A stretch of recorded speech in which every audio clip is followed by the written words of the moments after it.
Hi friends, welcome to our channel Bommi's miracles. അപ്പോൾ നമുക്ക് നേരെ വീഡിയോയിലേക്ക് പോവാം. 250 ml ഒരു മെഷറിംഗ് കപ്പിലേക്ക് 1 tablespoon custard powder add ചെയ്ത് കൊടുക്കാം. അതേ കപ്പിലേക്ക് തന്നെ 2 ടേബിൾ സ്പൂൺ കോൺഫ്ലോർ ആഡ് ചെയ്ത് കൊടുക്കാം. കസ്റ്റർഡ് പൗഡർ ഓപ്ഷണലാണ്, താല്പര്യമില്ലാത്തവർക്ക് ആ ഒരു സ്റ്റെപ്പ് സ്കിപ്പ് ചെയ്യാം കേട്ടോ. ബാക്കി വരുന്ന സ്പേസിലേക്ക് ഫ്ലോർ ആഡ് ചെയ്ത് ഫില്ല് ചെയ്ത് ലെവൽ ചെയ്തെടുക്കാം. ഒരു സ്പൂണിൻ്റെ ബാക്ക് സൈഡോ എന്തെങ്കിലും ഒന്ന് വെച്ച് ലെവൽ ചെയ്തെടുത്താൽ നന്നായിരിക്കും. ഈ ഒരു ഫ്ലോർ നമുക്കൊരു അരിപ്പയിലേക്ക് ചേർത്ത് കൊടുക്കാം. അതിൻ്റെ കൂടെ തന്നെ 1 ടീസ്പൂൺ അളവിൽ ബേക്കിംഗ് പൗഡറും 1 പിഞ്ച് ഉപ്പും കൂടെ ചേർത്ത് മിക്സ് ചെയ്ത് അരിച്ച് ഒരു 2-3 തവണ അരിച്ച് മാറ്റി വയ്ക്കാം. ഈ അരിക്കുന്നതിന് മുന്നേ തന്നെ ഉപ്പ് ചേർക്കുന്നതാട്ടോ നല്ലത്. ഞാൻ ആ ഒരു സ്റ്റെപ്പിൽ അത് ആഡ് ചെയ്യാൻ വിട്ടുപോയി, അതുകൊണ്ടാണ് ഞാനത് പിന്നീട് ചേർക്കുന്നത്. ഇനി മറ്റൊരു ബൗൾ എടുക്കുക. വെള്ളം തന്നെ ഒന്നും ഇല്ലാത്ത ഒരു ബൗൾ എടുക്കാൻ വേണ്ടിയിട്ട് ശ്രദ്ധിക്കണം കേട്ടോ. അതിലേക്ക് ഒരു 4 മുട്ട പൊട്ടിച്ചൊഴിക്കാം. അതിൻ്റെ കൂടെ തന്നെ 1 ടീസ്പൂൺ അളവിൽ വെനില എസൻസ് ആഡ് ചെയ്ത് കൊടുക്കാം. ഈ മുട്ടയുടെ കൂടെ തന്നെ വെനില എസൻസ് ചേർത്ത് ബീറ്റ് ചെയ്തെടുക്കുന്ന കേട്ടോ എപ്പോഴും നല്ലത്. ചിലർ പറയുന്നത് കേട്ടിട്ടുണ്ട് കേക്ക് ബേക്ക് ചെയ്ത് കഴിയുമ്പം മുട്ടയുടെ മണം മുന്നേ നിൽക്കുന്നതായിട്ട് ഫീൽ ചെയ്യുന്നുണ്ടെന്ന്. ഇങ്ങനെ ചെയ്തിട്ടുണ്ടെങ്കിൽ അങ്ങനെ മുട്ടയുടെ മണമൊന്നും ഫ്രണ്ടിൽ നിൽക്കില്ല. അത്യാവശ്യം നല്ല രീതിയിൽ തന്നെ ഹൈ സ്പീഡിലിട്ടിട്ട് ബീറ്റ് ചെയ്തെടുക്കുക കേട്ടോ. അത് ബീറ്റായി വരുമ്പോഴത്തേക്ക് ഈ വീഡിയോ ആർക്കെങ്കിലും ഇഷ്ടപ്പെടുന്നുണ്ടെങ്കിൽ ലൈക്ക് ചെയ്യുക, ഷെയർ ചെയ്യുക, സബ്സ്ക്രൈബ് ചെയ്യുക കേട്ടോ. ഓക്കെ, അത്യാവശ്യം നന്നായിട്ട് മുട്ട ബീറ്റായി കഴിഞ്ഞാൽ ഏകദേശം ഈ ഒരു പരുവത്തിൽ മുട്ട ബീറ്റായി കഴിഞ്ഞിട്ടുണ്ടെങ്കിൽ ഇനി നമുക്ക് 1 കപ്പ് പൊടിച്ച പഞ്ചസാര എടുക്കാം. 1 കപ്പ് പൊടിച്ച പഞ്ചസാര ഒരു 3-4 തവണയായിട്ട് വേണം ചേർത്ത് കൊടുത്ത് വീണ്ടും ബീറ്റ് ചെയ്തെടുക്കാനായിട്ട്. അതായത് പഞ്ചസാര നന്നായിട്ട് മെൽറ്റ് ആവണം. ആദ്യം ഒരു ബാച്ച് ഇട്ട് കൊടുക്കുക, എന്നിട്ട് അത് ബീറ്റ് ചെയ്യുക. ബീറ്റ് ചെയ്താൽ പഞ്ചസാര മെൽറ്റ് ആവണം നന്നായിട്ട്. അതിനുശേഷം വീണ്ടും അടുത്ത ബാച്ച് ഇട്ട് കൊടുക്കുക, വീണ്ടും ബീറ്റ് ചെയ്യുക. അങ്ങനെ 3-4 തവണയായിട്ട് വേണം പഞ്ചസാര മുട്ടയുമായിട്ട് ബീറ്റ് ചെയ്ത് മെൽറ്റാക്കി എടുക്കാൻ. പഞ്ചസാര നന്നായിട്ട് മെൽറ്റ് ആവണം, അത് ശ്രദ്ധിക്കണം.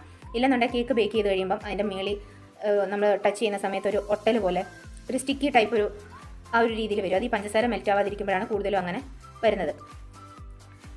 ഓക്കെ, ഇത്ര ആയിക്കഴിഞ്ഞാൽ നമുക്കൊരു 2 ടേബിൾ സ്പൂൺ ഓയിൽ ആഡ് ചെയ്ത് കൊടുക്കാം. ആ 2 ടേബിൾ സ്പൂൺ ഓയിൽ ആഡ് ചെയ്ത് ബീറ്റ് ചെയ്യുമ്പം ഒരുപാട് നേരം ഇട്ട് വല്ലാണ്ട് അങ്ങ് ബീറ്റ് ചെയ്യരുത്. ജസ്റ്റ് ഒരു 30 സെക്കൻഡ്, അതിൽ കൂടുതൽ ചെയ്യേണ്ട ആവശ്യമില്ല. പക്ഷെ അത് ഓയിൽ നന്നായിട്ട് മിക്സ് ആവുകയും വേണം. അത് കഴിഞ്ഞ് നമ്മൾ നേരത്തെ അരിച്ച് മാറ്റി വെച്ച ഫ്ലോറില്ലേ, അതിൻ്റെ ഒരു 1/3 ഭാഗം, അതായത് 3 തവണയായിട്ടാണ് നമ്മൾ ഈ ഫ്ലോർ ആഡ് ചെയ്ത് കൊടുത്ത് മിക്സ് ചെയ്തെടുക്കുന്നത്. അപ്പോൾ അതിൻ്റെ ആദ്യത്തെ ഒരു ഭാഗം ചേർത്ത് കൊടുത്ത് മിക്സ് ആയി കഴിയുമ്പം ആ 1/4 കപ്പ് പാലിൻ്റെ പകുതി ചേർത്ത് കൊടുത്ത് മിക്സ് ചെയ്തെടുക്കാം. വീണ്ടും ബാക്കിയുള്ള ഫ്ലോറിൻ്റെ പകുതി ചേർത്ത് കൊടുത്ത് മിക്സ് ചെയ്തെടുക്കാം. പിന്നെ ബാക്കി വരുന്ന പാലുണ്ടല്ലോ, 1/4 കപ്പിൻ്റെ പകുതി നമ്മൾ ആദ്യം ചേർത്തു, ബാക്കിയുള്ള പകുതി മുഴുവനായിട്ടും ചേർത്ത് കൊടുത്ത് വീണ്ടും മിക്സ് ചെയ്തെടുക്കാം. അതിനുശേഷം ബാക്കിയുള്ള ഡ്രൈ ഇൻഗ്രീഡിയൻസ് ഫുള്ളായിട്ട് ചേർത്ത് കൊടുത്ത് പതിയെ മിക്സ് ചെയ്തെടുക്കാം. പതിയെ തന്നെ മിക്സ് ചെയ്തെടുക്കണം. ഫ്ലോർ മിക്സ് ചെയ്തെടുക്കുന്ന സമയത്ത് പതിയെ തന്നെ ചെയ്യാവുള്ളൂ. ഒരുപാടിട്ട് ഭയങ്കര സ്പീഡിലൊന്നും ചെയ്ത് അതിൻ്റെ എയർ ബബിൾസ് ഒന്നും പൊട്ടിപ്പോകാണ്ട് പതിയെ തന്നെ ചെയ്തെടുക്കാൻ നോക്കണം കേട്ടോ. അതായത് എയർ ബബിൾസ് പൊട്ടിപ്പോയിട്ടുണ്ടെങ്കിൽ നമ്മുടെ ബാറ്റർ അങ്ങ് താഴ്ന്നു പോകും. ബാറ്റർ താഴ്ന്നു പോയിട്ടുണ്ടെങ്കിൽ കേക്ക് നമുക്ക് ഉദ്ദേശിച്ച രീതിയിൽ കിട്ടില്ല. പിന്നെ ഒരു 8 ഇഞ്ചിൻ്റെ ട്രേയിലേക്ക് അത് നന്നായിട്ട് ഓയിലൊക്കെ തടവി ബട്ടർ പേപ്പറൊക്കെ ഇട്ട് വെച്ചേക്കുന്ന ഒരു ട്രേ ആണ്. അതിലേക്ക് ഒരു 8 ഇഞ്ചിൻ്റെ ട്രേ ആണ്. അതിലേക്ക് ഒഴിച്ചു കൊടുക്കുക. അതിലേക്ക് ഒഴിച്ചു കൊടുത്ത് നേരത്തെ നമ്മളൊരു പ്രീ ഹീറ്റ് ചെയ്തിട്ടേക്കുന്ന ഒരു ഓവൻ സെറ്റപ്പാണ്. അതിലേക്ക് ഒരു 35 മിനിറ്റ്സ് ആകുമ്പോഴത്തേക്കും ഞാൻ ഈ കേക്ക് ബേക്കായി കിട്ടും. അത് നിങ്ങളുടെ സ്റ്റൗവിൻ്റെയോ ഫ്ലെയിമിൻ്റെയോ അല്ലെങ്കിൽ ഓവനിലാണ് വെക്കുന്നതെങ്കിൽ അതിൻ്റെയോ ടൈം അനുസരിച്ചിരിക്കും. ഇതൊരു 35 മിനിറ്റ്സ് ആകുമ്പോഴത്തേക്ക് തന്നെ ബേക്കായി കിട്ടും. ഓക്കെ, കണ്ടോ, സ്റ്റിക്കിലൊന്നും ഒട്ടിപ്പിടിക്കാണ്ട് വരണം. ഇനിയുള്ളത് ഐസിംഗ് ആണ്. ഐസിങ്ങിൻ്റെ ഒരു ഡീറ്റെയിൽഡ് വീഡിയോ ഒന്നും അല്ല കേട്ടോ. ഇത് ഒരു അസിമെട്രിക്കൽ കേക്കാണ് ചെയ്യുന്നത്. അതിനകത്തിൽ ഒരു ടയർ ഉണ്ടാക്കുന്നതാണ് ഞാൻ ബേക്ക് ചെയ്യുന്നത്. ഒരു കേക്ക് ബേക്ക് ചെയ്യുന്നതല്ല നിങ്ങളെ കാണിച്ചിട്ടുള്ളൂ, ബാക്കി 2 ടയർ കാണിച്ചിട്ടില്ല. അതുകൊണ്ട് തന്നെ ഐസിങ് ഞാൻ അങ്ങനെ കംപ്ലീറ്റ് ആയിട്ട് കാണിക്കുന്നില്ല. ഇതിപ്പോൾ 2 കപ്പ് ക്രീം എടുത്തിട്ടുണ്ട്. അത് സ്റ്റിഫ് ആവുന്നിടം വരെ ബീറ്റ് ചെയ്തെടുക്കാം. അത്യാവശ്യം സ്റ്റിഫായി ഈ ഒരു പരുവായി കഴിയുമ്പം ഇത് ഞാൻ 1/2 മണിക്കൂർ ഫ്രിഡ്ജിൽ ഒന്ന് തണുപ്പിച്ചെടുക്കും. അതിനുശേഷം ഫസ്റ്റ് ഞാൻ ഉണ്ടാക്കുന്ന ഒരു ടയർ ക്യാരമൽ കോഫി കേക്കാണ്. അപ്പോൾ അതിൻ്റെ സോസാണിത്. 1/2 മണിക്കൂർ കഴിഞ്ഞ് ക്രീം പുറത്തെടുത്തിട്ട് അതിനകത്തേക്ക് ക്യാരമൽ കോഫി സോസ് ചേർത്ത് മിക്സ് ചെയ്തെടുക്കും. ഈ ഒരു ക്രീം വെച്ചിട്ടാണ് ഞാൻ അകത്ത് ഫില്ലിങ് ചെയ്യുന്നതും ക്രം കോട്ട് ചെയ്തെടുക്കുന്നതും ഈ ഒരു ക്രീം വെച്ചിട്ടാണ്. വൈറ്റ് കളർ ഞാൻ ഉദ്ദേശിച്ചേക്കുന്നതുകൊണ്ട് ഫിനിഷ് ചെയ്തെടുക്കുന്ന ഐസിങ്ങിനകത്ത് ഈ ഒരു ക്രീം ചേർത്തിട്ടില്ല.